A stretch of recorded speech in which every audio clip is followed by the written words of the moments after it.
Wakulima wa kahawa mjambo. Kwa majina naitwa Bernard Masaka Shinali. Your Excellency, mimi nimefika hapa kuungana na wewe shauri, najua mapenzi ile uko nayo kwa wakulima. Nimeona support yako ambayo umepatia wakulima wa kahawa kwa mambo ya revitalization, kwa mambo ya seedlings, kwa mambo ya Tete Waiver, kwa mambo ya cherry fund. Mimi nimesikia hapa mwenyewe leo shauri, tunafanya kazi kwa kamati na huyu Kishimo, Mheshimiwa Kishimo, mbunge wa hapa. Kila wakati budget ikifika anaangalia mambo mawili tu.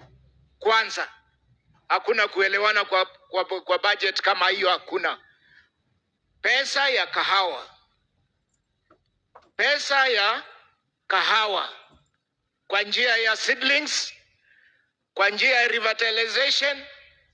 Sijui kuna factory ingine hapa itolewe asbestos iwekwe. La pili,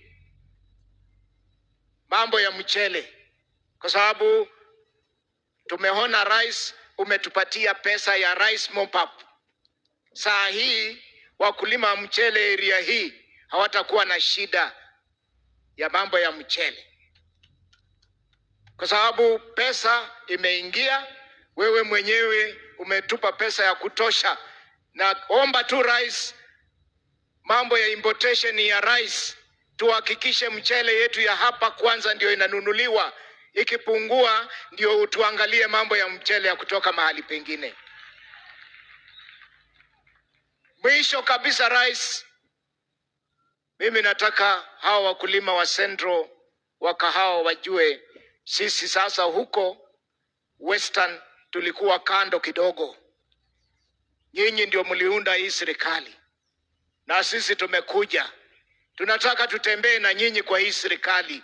Mnatukaribisha kwa serikali ya William Samoei Ruto, tutakuwa na nyinyi. Sasa kama tutakuwa na nyinyi 2027, mnasema namna gani? 2027 mnasema namna gani? Hata sisi Western tumesema 2027 ni 2 term.